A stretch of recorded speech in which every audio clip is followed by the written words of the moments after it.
that my research is sort of interested in the rich connection between psychology and neuroscience. Psychology and commerce. One of the strongest emerging trends in commerce is online publishing, and I can probably give a couple of statistics there about some of the most visited sites on the internet use this model. So this is familiar to everyone in terms of Facebook, Instagram, YouTube, et cetera, et cetera. From the standpoint of economics, this user engagement, time on site is sort of the driving force here. The more people that visit your site, the more valuable your ad space is going to be, and the higher rates you can charge. And so from the standpoint of psychology, what you really want is engagement, and we've sort of perfected that so well that it sort of hinders now on addiction, essentially. So we've sort of learned that there's some downsides here in terms of CDC reports and former founders that are coming out against their own platforms. And so I think a purely business approach has taken us too far in the page view model. And so a more integrated approach that examines the subjective experience of users and what's going on at the level of the brain as they're using these platforms is necessary here. On business today.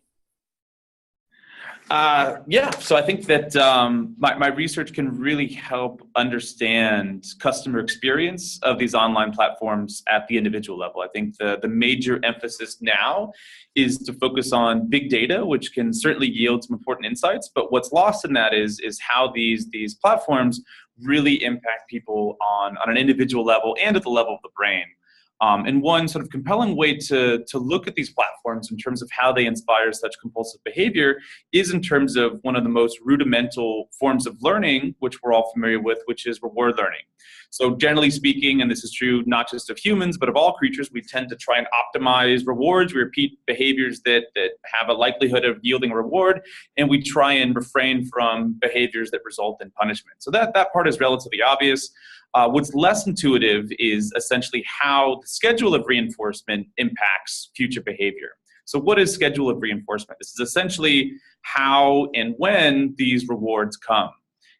So essentially, if a consistent reward is given for a certain behavior, that will reinforce the behavior to a certain extent. But interestingly, when that schedule of reinforcement is inconsistent and not predictable, that will actually reinforce behavior to a far greater degree. And this is exactly what seems to be happening with these online platforms. You open up your Facebook feed, you have a probabilistic expectation for how rewarding it's going to be, but each and every time it's going to be slightly different and it's going to violate your expectation.